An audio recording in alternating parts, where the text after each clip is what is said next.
She searched every corner of the city for him. He was never hiding. 4 weeks earlier, a black leather wallet slid from a silk-lined handbag in the foyer of the Meridian Tower. He picked it up. He did not open it.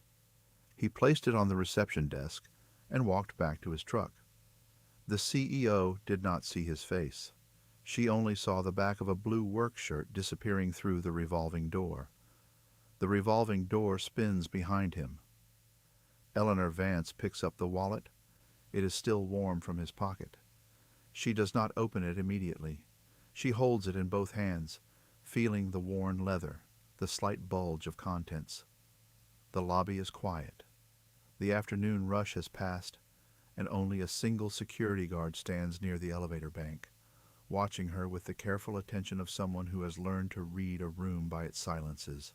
Eleanor Vance is the CEO of Meridian Holdings, a company that manages 17 commercial properties across the city, and she has learned that the most dangerous moments arrive without announcement. A contract that should have been signed, a tenant who stops paying, a wallet that appears on a desk with no explanation. She opens it. Everything is there. The black American Express card she uses for corporate expenses, the driver's license with her photo, 3 years old and already outdated, the cash, $340, untouched, and the flash drive, a slim silver rectangle no larger than her thumbnail, containing the acquisition proposal she was supposed to present to the board in 45 minutes. She exhales. She did not realize she had been holding her breath. "Who brought this?" she asks, her voice flat, controlled. The receptionist, a young woman named Diana with red glasses and a nervous habit of twisting her hair, steps forward. "A man, ma'am. Maintenance. He found it in the foyer by the fern." "Did you get his name?" "No, ma'am.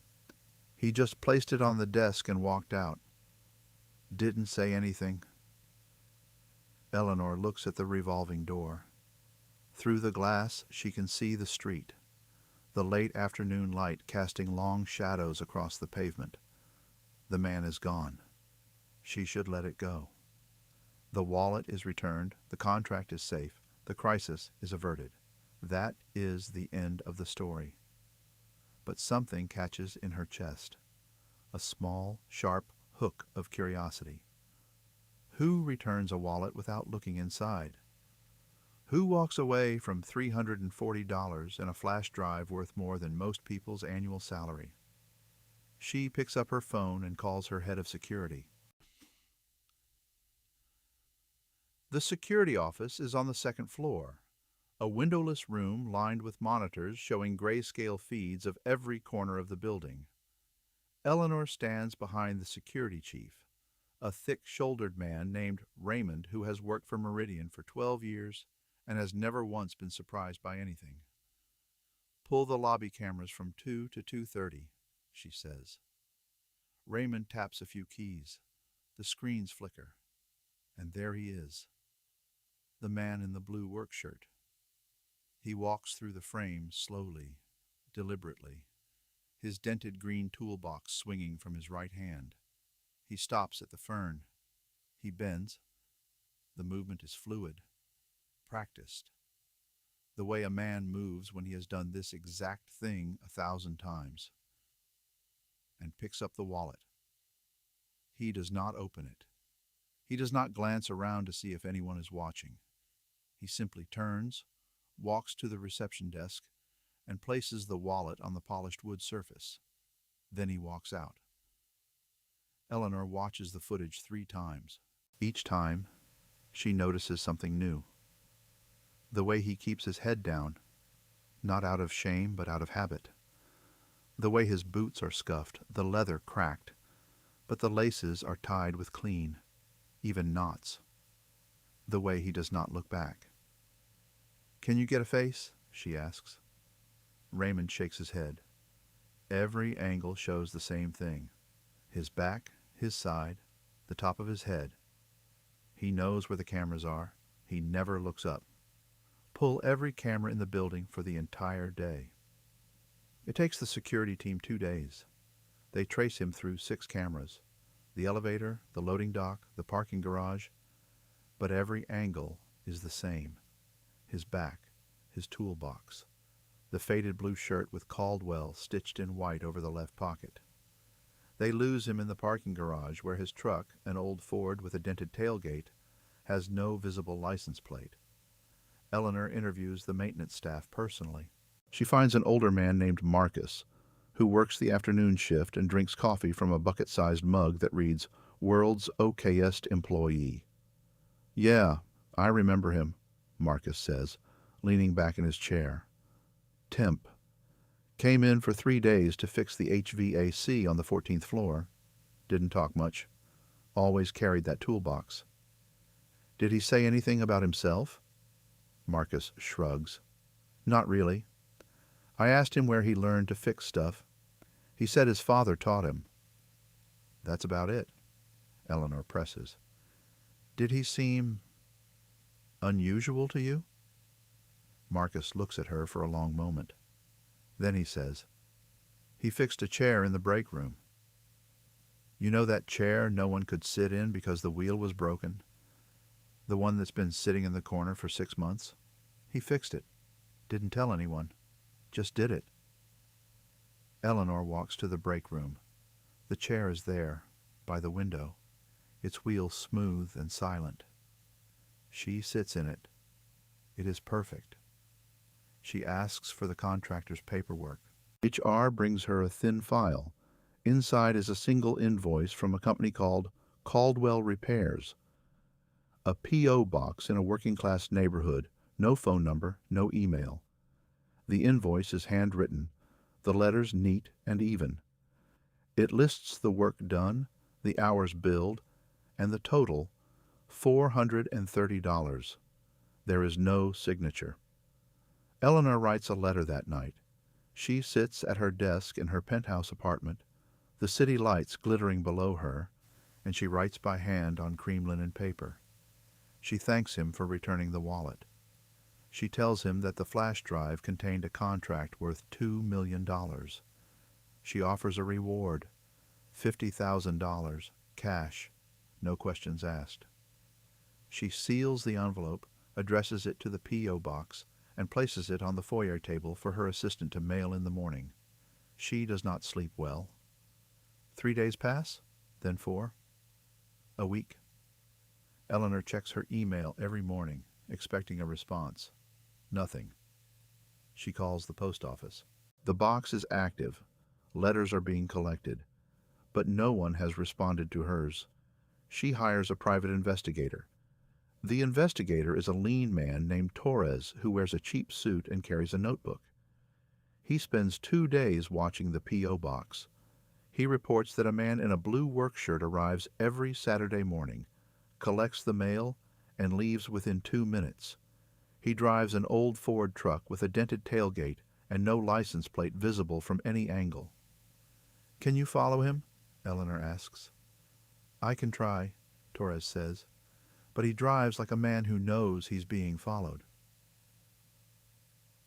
On the 3rd Saturday, Torres follows the truck to a small rental house in a working-class neighborhood. The house is painted white, with a front porch and a small garden of marigolds. The truck is parked in the driveway. The front porch light is off. Eleanor sits in her car across the street, watching. The rain has started, a light drizzle that beads on the windshield. She has been sitting here for 40 minutes. She does not know what she is waiting for. The front door opens. A man steps out. He is wearing the blue work shirt, the sleeves rolled to the elbow, the toolbox in his hand. He pauses on the porch, adjusting his silver wire-rimmed glasses. Then he looks up, directly at her car. He knows she is there. Eleanor's heart stops. She reaches for the door handle, steps out into the rain, and walks across the street. The man watches her approach, his pale gray eyes unreadable, his hand resting on the toolbox latch. She stops at the bottom of the steps. The rain is cold on her face. "Mr. Caldwell," she says. He does not answer. I found your address, she continues. I've been trying to reach you. The letter I sent. I got it. His voice is quiet even. There is no anger in it, no surprise, just a flat, patient calm. Then why didn't you respond? He looks at her for a long moment. Then he says, I didn't want a reward. I did what anyone should do. Eleanor feels something shift in her chest. She has spent her entire life reading people, investors, competitors, employees, and she has never met someone who looks at her like this, like she is the one who needs to prove herself.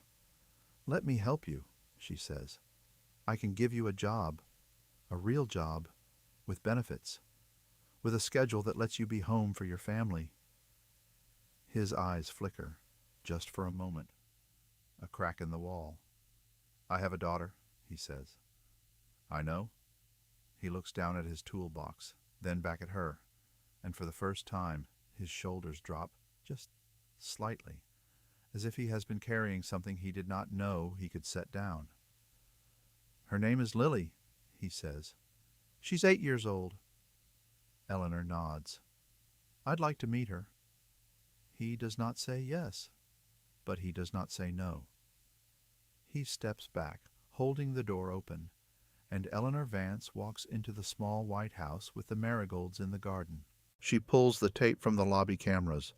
The man in the blue shirt does not look up once. She watches his back for 3 seconds, then calls her head of security. The security team traces him through 6 cameras.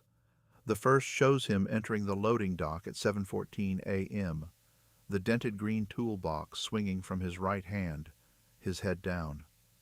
The second captures him in the service elevator at 7:16, his back to the lens, the brass latch on the toolbox catching a sliver of fluorescent light. The third, fourth, and fifth lose him in the maze of corridors on the 12th floor, where the cameras are spaced too far apart and the angles are wrong.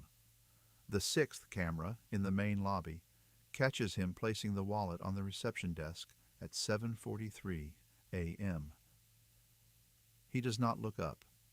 He does not look at the camera. He turns and walks back toward the revolving door, and the glass swallows him whole. Eleanor Vance watches the footage in her office, her auburn hair pulled back, her pale blue eyes fixed on the screen. She has watched it 17 times. She has forwarded it to her head of security, a man named David Chen who has been with the company for 12 years and has never seen her this focused on a maintenance worker. She asks him to pull every camera in the building for the entire day, every elevator, every stairwell, every corridor. She wants to see the man's face. David Chen spends 2 days doing exactly that. He brings her a folder with printed stills, each one showing the same thing: the back of a blue work shirt, the curve of a shoulder, the top of a head with dark brown hair cropped short and graying at the temples. The man never looks up, not once. Not when he enters the building. Not when he fixes the broken chair in the break room on the 8th floor. Not when he tightens a loose handrail on the 14th floor. Not when he kneels beside a leaking pipe in the basement. Every camera angle is a study in avoidance, as if he knew exactly where every lens was, and chose to give them nothing. Eleanor calls Marcus, the older man who runs the maintenance staff.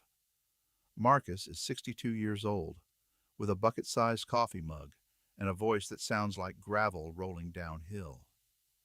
He remembers the temp worker. He remembers the toolbox. He remembers that the man did not talk much, that he worked quietly, that he fixed the break room chair in 15 minutes when Marcus had been meaning to call a specialist for 3 weeks. Marcus says the chair is still perfect. He says the man's name was Caldwell. He says he was a temp from a company called Caldwell Repairs, and that he only worked 1 day because his daughter had a school event in the afternoon. Eleanor asks for the paperwork. HR sends her a single sheet, a contractor invoice for 1 day of work, paid in cash, with a P.O. box and a business name but no phone number, no email, no personal address, The business name is Caldwell Repairs. The P.O. box is in a postal center on the south side of the city. Eleanor writes a letter of thanks on her personal stationery, the heavy cream paper that her father used to use, the kind that costs $5 a sheet. She seals it in a matching envelope, addresses it to Caldwell Repairs, and drops it in the mail herself. The letter sits in the P.O. box for 3 days. Ethan Caldwell has not checked his mail in a week. He has been at his daughter's school every afternoon, sitting in the back row of the gymnasium while she practices for the spring recital, her small hands pressed flat against the piano keys, her brow furrowed in concentration. He has been making dinner every night, the same rotation of 5 meals that he learned from a cookbook his wife bought at a garage sale. He has been reading bedtime stories, the same 3 books that Lily asks for every night, their pages soft and worn from use. He has been waking up at 5:30 a.m., pulling on the same blue work shirt, packing the same toolbox, driving to the same temp jobs that paid just enough to cover the rent and the groceries and the piano lessons that his wife started before she died. She died 2 years ago. The clock on the wall in the hospital room read 6:43 p.m. The phone rang at 6:44. He answered it because he thought it was the doctor, but it was a nurse from the emergency room, her voice flat and clinical, telling him that his wife had been in an accident, that she was being airlifted to the trauma center, that he should come immediately. He drove with his hands on the wheel at exactly 10:02, the way she used to tease him about, the way he could not stop doing even when his vision blurred and the road turned into a smear of light and shadow. He arrived at 7:21. She was already gone. The doctor used words like massive internal injuries and could not be saved. But Ethan only heard the clock on the wall, ticking past 6:43, the moment when his wife left the world and he was still in it, not knowing. He does not think about that day often. He does not allow himself to. He has a daughter who needs him to be present, to be steady, to be the kind of father who can fix a broken chair in 15 minutes and still have time to sit in the back row of the gymnasium and watch her play the piano. He has a house that needs repairs he cannot afford. He has a toolbox that his wife gave him for their 5th anniversary, the brass latch still catching the light the same way it did when she wrapped it in newspaper and left it on the kitchen table with a note that said, "For the man who fixes everything." He picks up the letter from the P.O. box on a Saturday. It is raining, the kind of steady gray rain that settles into the city and does not leave. He opens the envelope in his truck, the paper soft and expensive, the handwriting elegant and deliberate. He reads the letter twice. It is polite, it is grateful. It offers a reward, a sum of money that would cover 3 months of rent, that would buy Lily a new piano, that would pay for the dental work he has been putting off for a year. He sets the letter on the passenger seat and drives home. He places it on the kitchen counter next to the photograph of his wife, and he does not respond. Eleanor Vance waits 2 weeks. She checks her mail every day, expecting a reply, a phone call, something. Nothing comes. She calls the P.O. box, but it is a general delivery address with no forwarding number. She calls the postal center, but they cannot give out personal information. She hires a private investigator, a retired detective named Frank Morales, who worked missing persons for 20 years and now spends his days finding people who do not want to be found. Frank traces the P.O. box to a rental house on the south side of the city, a small bungalow with a cracked driveway and a front porch light that has been burned out for months. He gives Eleanor the address and tells her that the man who lives there is named Ethan Caldwell, that he has an 8-year-old daughter, that his wife died 2 years ago, and that he works temp jobs because they let him pick his daughter up from school at 3 p.m. Eleanor stands in the rain outside the address, her assistant holding an umbrella. The house is small. The front porch light is off. She knocks anyway, her knuckles cold against the wood, the sound swallowed by the rain.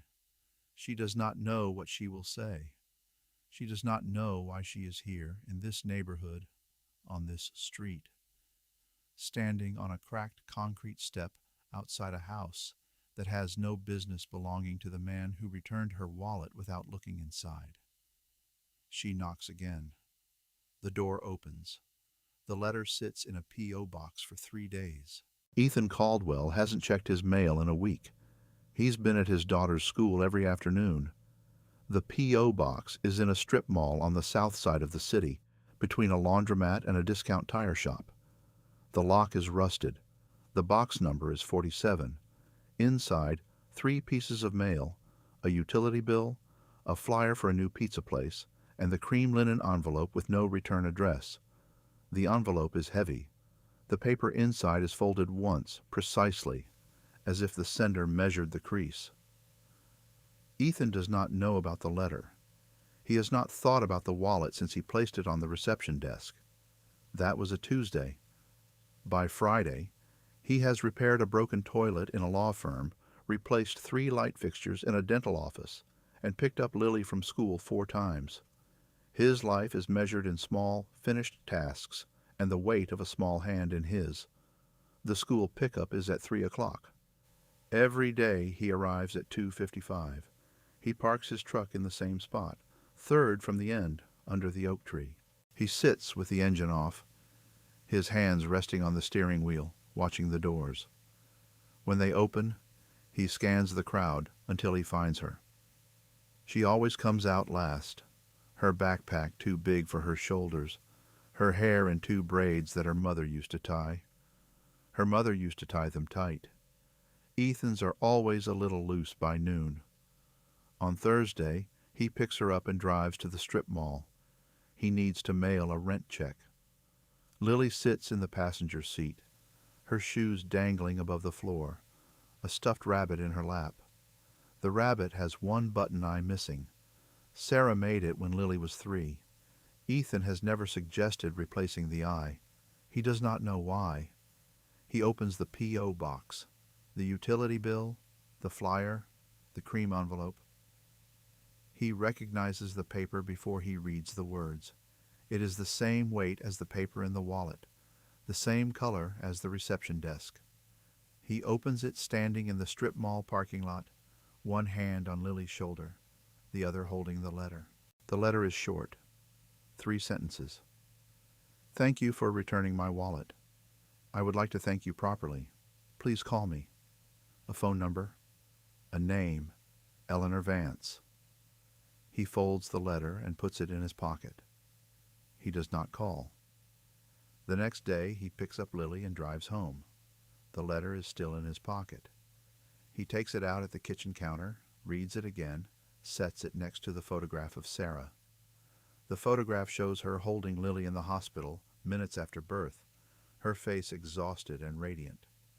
The letter sits beside her smile for 3 days. He does not touch it. On the 3rd day, Eleanor Vance hires a private investigator. The investigator is a retired detective named Frank Morales. He wears a brown jacket that is too warm for the season and carries a notebook with a broken spine. Eleanor gives him the P.O. box number and the name Caldwell Repairs. She does not give him a reason. She does not need to. Frank has worked for her before. He knows better than to ask. Frank starts with the P.O. box. The post office will not give him a name, but they will tell him how often it is checked. Once a week, they say. Saturdays, usually. Between 10 and 11. He stakes out the strip mall on Saturday. The truck arrives at 10:17. A man gets out. Fair skin, dark hair, silver wire-rimmed glasses, a faded blue work shirt with Caldwell stitched on the pocket. He walks with a slight stoop, his hands in his pockets. He opens the box, takes out a utility bill, closes it, walks back to the truck. Frank writes down the license plate. He runs it through the system. The truck is registered to a residential address in the southeast part of the city. The address is a small rental house on a street with no sidewalks. The house is pale yellow, the paint peeling at the corners. The front porch has a single chair and a potted plant that has died and been replaced with a plastic flower. The front door is blue. The windows are clean. Eleanor Vance receives the address on a Tuesday. She looks at it for a long time. The street is not familiar. The house is not familiar. She has never been to this part of the city. She does not call ahead. She does not send a letter. She gets in her car and drives. The drive takes 40 minutes. She passes through neighborhoods that grow older, smaller, quieter. The buildings get lower. The trees get taller. The sky gets wider. She parks across the street from the pale yellow house. She sits in her car, her hands on the steering wheel, looking at the blue door. She thinks about the wallet, the way it was placed on the desk, flat, not tossed, the way the cash was still inside, the way the man did not look up once. She thinks about the security footage, the back of the blue shirt, the toolbox swinging from his right hand, the way he walked out like he had forgotten something, but not the wallet. She gets out of the car. It has started to rain. She does not have an umbrella. She walks across the street, her heels clicking on the wet pavement. She stands on the porch. The plastic flower is wet. The blue door is chipped at the bottom. She knocks. The door opens. Ethan Caldwell stands in the frame. He is wearing the same blue work shirt, the sleeves rolled to the elbow. His silver wire-rimmed glasses are slightly crooked. His pale gray eyes look at her without surprise. He has a dish towel in his hand. Behind him, the house is small and clean. A child's drawings on the refrigerator, a photograph on the mantel, the smell of something cooking. He does not speak. Eleanor speaks first. She says his name. She says she is the woman from the wallet. She says she has been looking for him. He nods. He does not step aside. She says she wants to thank him. She says she wants to give him a reward. He shakes his head. He says it was nothing. He says anyone would have done it. She looks at him. She looks at the drawings on the refrigerator. She looks at the photograph on the mantel. The woman in the photograph has dark hair and a gentle smile. She is holding a child. Eleanor recognizes her. The woman's name is Sarah Caldwell. She worked at Eleanor's company. She was a clerk in the accounting department. She was quiet. She was efficient. She was kind. She died 2 years ago in a car accident on her way home from work. The clock on the wall in the break room read 6:43 p.m. when someone hung up the phone. Eleanor remembers the day. She remembers the email that went out. She remembers the flowers in the lobby. She remembers signing a card that she did not read. She looks at Ethan. She looks at the blue shirt. She looks at the toolbox. She asks him what he does for a living. He tells her. Temp maintenance, whatever comes. He needs to be home by 3. She asks him why. He looks at her. He does not answer. He does not need to. A small voice from inside the house. A girl. A question. Ethan turns his head. He says, "It's okay, Lily." Eleanor looks past him. The girl is standing in the kitchen doorway. She is 8 years old. She has her mother's hair. She is wearing a dress with hand-stitched daisies around the collar. The rain falls harder. Eleanor Vance stands on the porch of a small yellow house in a part of the city she has never seen, and she understands something she did not understand before. The man who returned her wallet did not need a reward. He did not need a thank you. He did not need anything from her. He had already lost everything that mattered. She stands in the rain, her assistant holding an umbrella, the front porch light off, the blue door open, and she does not know what to say. The door opens. Ethan Caldwell stands in the frame, his daughter asleep on his shoulder, her small hand gripping his shirt. The porch light is off, and the rain has soaked through Eleanor's coat, but she does not move. She watches the child's chest rise and fall, the slow rhythm of a sleep so deep it belongs only to the very young and the very tired. The girl's fingers curl around the fabric of his collar, a fistful of blue work shirt, the same shirt Eleanor saw on the security footage 3 weeks ago. She does not recognize him from the back. She does not recognize him from the front either. She only knows she has been looking for this man for 12 days, and now he is here, holding his daughter, and she has no idea what to say. Ethan shifts the girl's weight to his other shoulder. His pale gray eyes are steady behind the silver wire-rimmed glasses, and there is no surprise in them, no wariness. He looks at Eleanor the way he looked at the wallet on the foyer floor, as if the world presents things to him, and he simply decides what to do with them. He says her name, not a question, a statement. Eleanor Vance, standing in the rain outside his house, and he already knows why she is here. She explains herself in fragments. The letter, the P.O. box, the investigator, the address. He listens without interrupting, his hand resting on the back of his daughter's head, her blonde curls damp against his palm. When she finishes, he steps aside and invites her in. The house is small, a living room with a worn couch, a coffee table covered in crayons and construction paper, a kitchen visible through an open doorway where a single plate sits in the drying rack. The walls are pale beige, and there is a row of children's drawings taped above the baseboard, stick figures with yellow hair, a house with a red door, a cat with mismatched eyes. Eleanor sees a photograph on the mantel, a woman with brown hair and a wide smile, holding a baby in a pink blanket. The frame is silver, slightly tarnished, and it sits alone, as if nothing else is allowed near it. Sarah Caldwell. Eleanor recognizes her. A clerk in the accounting department 4 years ago, quiet, efficient. The kind of employee who never asked for recognition and never needed supervision. She left after a year.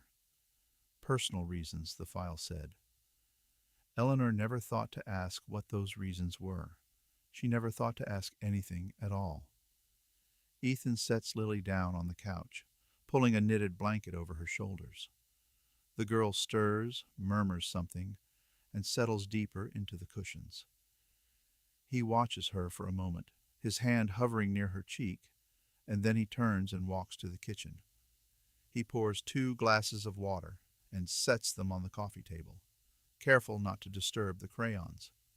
He tells her about the accident, the clock on the wall reading 6:43 p.m., the phone ringing while he was in the garage, his hands covered in grease from fixing a neighbor's lawnmower, the voice on the other end, calm and clinical, asking him to confirm his name and his wife's name and his relationship to her.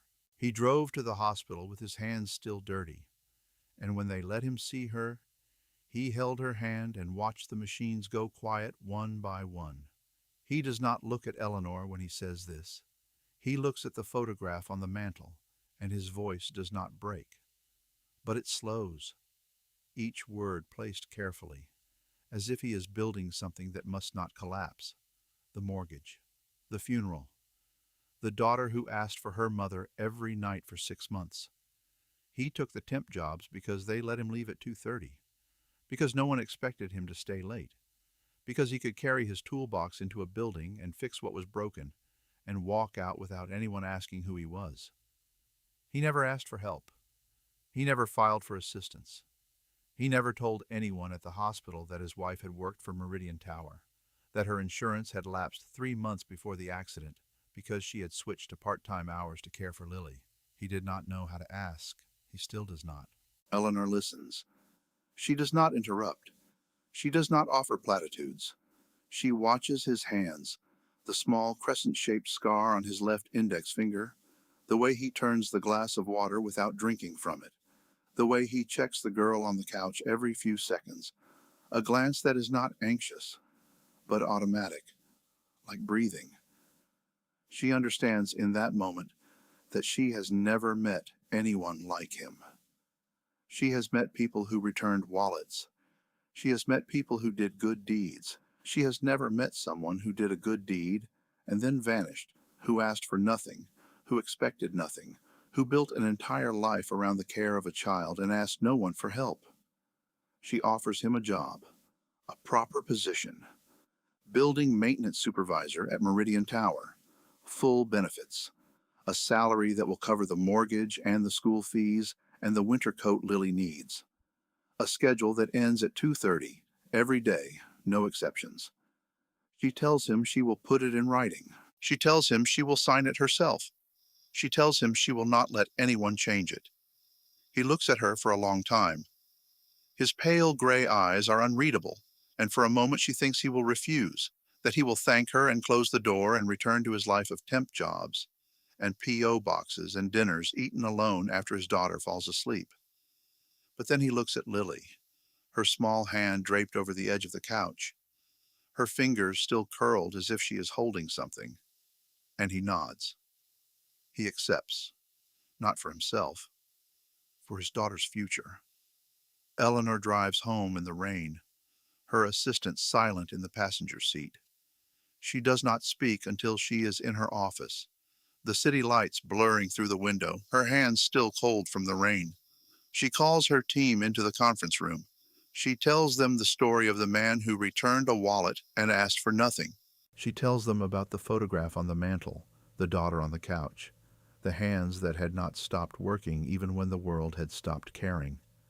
She reads the letter she wrote to him, the one he never answered, the one that sat in a P.O. box for 3 days while he was at his daughter's school, watching her play tag in the rain. No one speaks. Then one of them says, "We should do something bigger." The team is silent.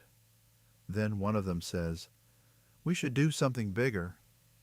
The words hang in the air of the conference room, a quiet recognition that a single job offer, however sincere, is not enough. Eleanor Vance looks at her team, her head of security, her HR director, the young woman who had pulled the camera footage.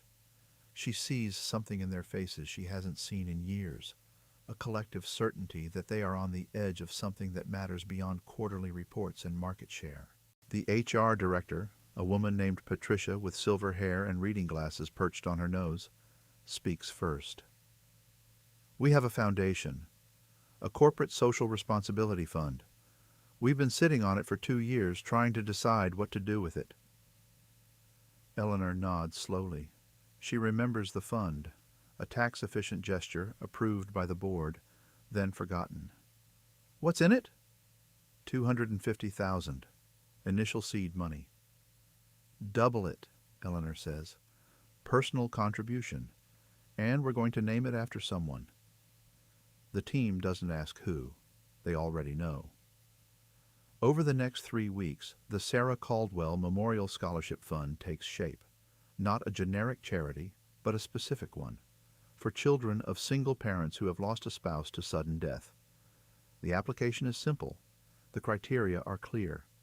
The first round will award 10 full tuition scholarships to any accredited university in the state.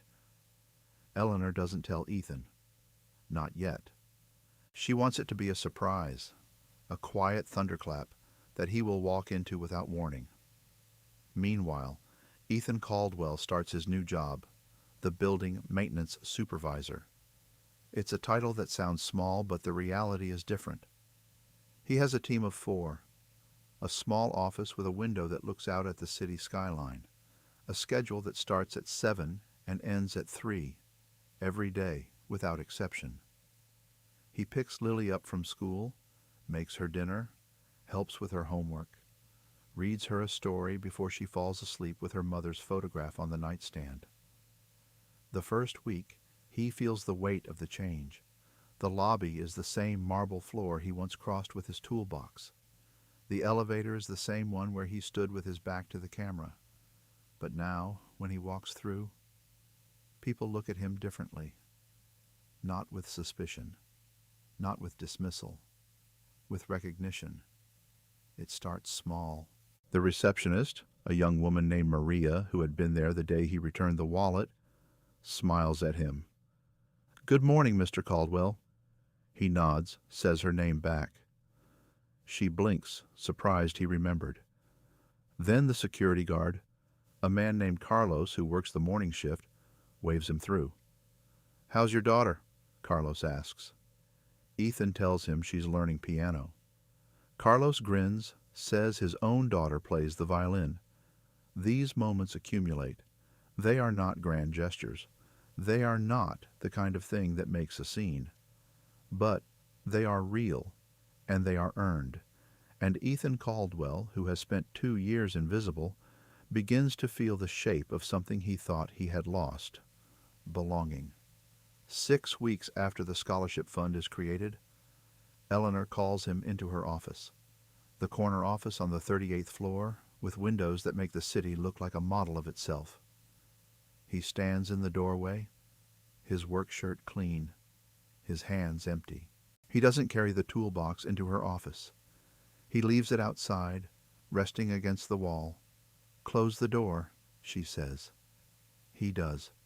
She tells him about the scholarship fund, the amount, the first 10 recipients, the name it carries. He listens, his pale gray eyes fixed on the floor, his jaw tight. When she finishes, he does not speak for a long moment. Then he looks up. "Thank you," he says. 2 words. That's all. Eleanor understands. She doesn't need a speech. She needs him to know that his wife's name will be spoken, that her life will mean something beyond the accident report, that his daughter will grow up in a world where her mother is not forgotten. A year passes. The scholarship fund grows to $500,000. Corporate donors match contributions. Local news runs a segment. Sarah Caldwell's photograph, a candid shot from a company picnic, her hair in a ponytail, laughing at something off camera, appears on screens across the city. Ethan attends the ceremony. He sits in the front row, Lily beside him, her small hand in his. She wears the daisy-stitched dress her mother made, the hem now let down twice, the fabric soft from years of wear. She is 9 years old now. She understands more than she says. When Eleanor calls him to the podium, he stands, hesitates, then walks up. The microphone is too low. He adjusts it. He looks out at the crowd. 200 people, including the first 10 scholarship recipients, their families, the donors, the reporters. He clears his throat. "Sarah used to say that the best thing you can do with your life is to make someone else's lighter." He pauses. "She was better at that than I ever was." He steps back. That's all he says. The applause that follows is not for the words. It is for the weight behind them, for the man who said them, for the quiet dignity of a life rebuilt not around wealth, but around what wealth cannot buy. The cameras catch his face for 3 seconds before he turns away. The picture goes online. It is shared 17,000 times. The caption reads, "The man who returned a wallet and started a movement." He does not see the post. He does not care about the numbers. He is in the parking lot, holding Lily's hand, walking toward his truck. The dented green toolbox sits in the passenger seat, the brass latch catching the late afternoon sun. Eleanor watches from the lobby window. She does not wave. She knows he would not see it. He is looking down at his daughter, saying something that makes her laugh, a sound that fills the empty space behind his ribs. The scholarship fund continues. The second year, it grows to 800,000. The third year, it becomes a foundation. The fourth year, Lily Caldwell applies for one of the scholarships. She is accepted. Her mother's name is on the check. She does not tell her father until the day she leaves for university. He stands in the doorway of the small house that has become a home, his hands in his pockets, his silver wire-rimmed glasses catching the light. She hugs him, her face pressed into his shoulder, the daisy-stitched dress folded in her suitcase, preserved for a daughter she might one day have. He holds her for a long time. Then he lets go. The door closes. The truck engine starts. The city waits. Ethan Caldwell still carries the dented green toolbox. But now, when he walks through the Meridian Tower lobby, people smile. He never asked for anything. That's exactly why he got everything. The revolving door spins. The marble floor gleams. The man in the blue work shirt walks through, and the world, for a moment, is quiet. But the story does not end here. There is a name on a scholarship check, a name that will be read aloud every year for decades.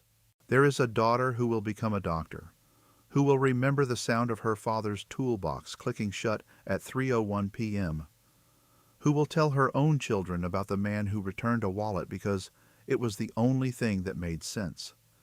And somewhere, in a file cabinet in a corner office, there is a letter, handwritten, on linen paper, signed by a CEO who learned that the smallest gesture can change everything.